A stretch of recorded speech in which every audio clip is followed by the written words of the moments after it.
introduction than anybody probably in this room. The students, of course, all know who I have in mind. It's Vince Sullivan, the president of our college. Just like to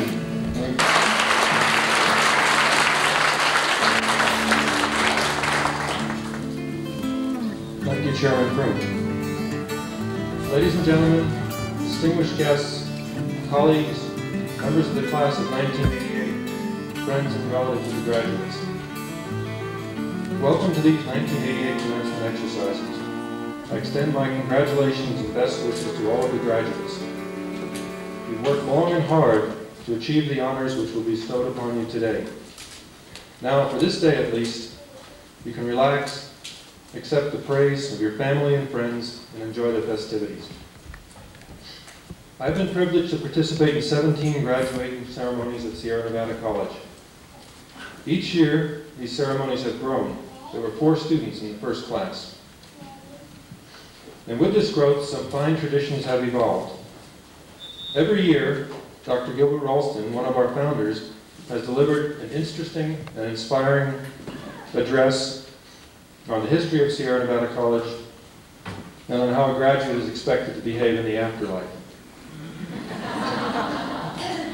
Now, you can be sure that I won't pretend to be able to match Gil in eloquence or humor. About the best I can promise is to exceed Gil in brevity.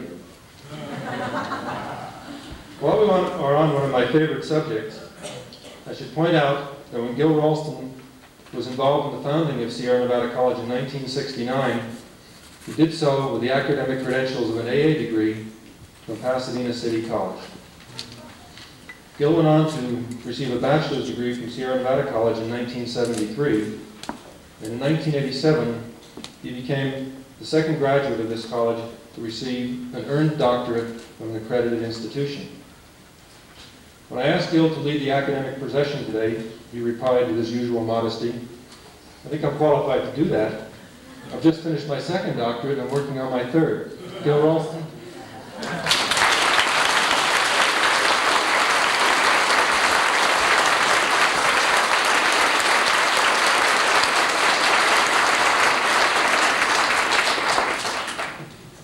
As I've mentioned, in past ceremonies, Gil covered the history and I delivered sort of a state of the college message. Today I will combine elements of both topics, and I've come equipped with proper lecture materials. I would have used the blackboard, but our decorators removed them for today's ceremonies. A few weeks ago, my wife Margaret came home with this little book which she'd rescued from our library's discard pile. As you may have heard, the library is undergoing an extensive weeding process, which is being carried out by our librarian, Susan Antipa. The weeding process is one in which you remove from the shelf those books that have sat unopened for so long that flowers and plants are beginning to grow in them. Now, you may know that Margaret is very thrifty, and she wants to make certain that no book with any redeeming social value is thrown away. Well, this particular book probably has no value at all, but it did mention Sierra Nevada College, so we thought it was worth a second look. The title of the book is The Underground Guide to the College of Your Choice.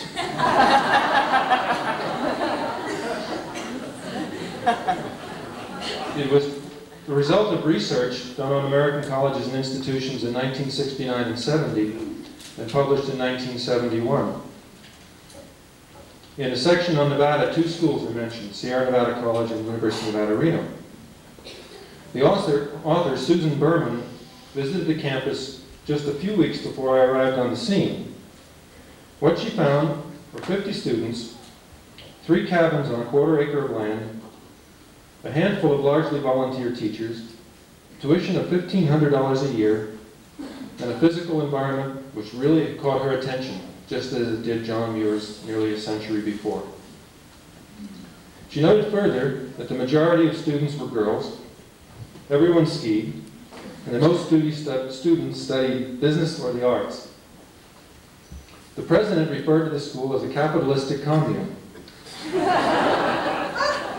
Everyone was big on ecology, and the students were building and caring for the facilities. So you may say, what's changed? Well, we now have about 20 acres of land, 6 buildings, 12 housing units, over 600 students taking classes in one program or another. There are still majors in business, in the arts, and environmental science, and we've added to these music and humanities.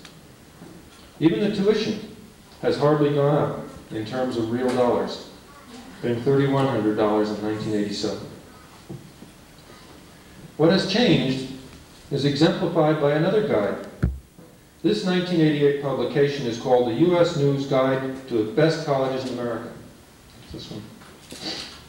We're listed again, this time one of 3 schools in the state of Nevada. The difference between the 2 publications is really a change in perception of education. Education is no longer underground. Students and parents are demanding something new. It's called excellence. This year, 26,000 applicants applied to the University of California at Berkeley. 8,000 were accepted, but only 4,000 will attend. Why? Because there is so much competition for the eligible student. As a result, every institution has had to respond with vigorous marketing campaigns, but more significantly, the schools themselves have had to change, to improve. In order to capture a share of the declining student age population, colleges have had to pay new attention to such factors as student-faculty ratios, instructional quality, as opposed to researchability. The changes at Sierra Nevada College and the demand for further improvement were highlighted at a student call meeting just over a week ago. As a result of that meeting, we realized that Sierra Nevada College has some very impressive statistics and some very impressive needs. Our student-faculty ratio of 11:1, the high percentage of faculty with advanced degrees, and the tuition cost all compare very favorably with other colleges. In some areas, such as efficiency of operation, we're way ahead.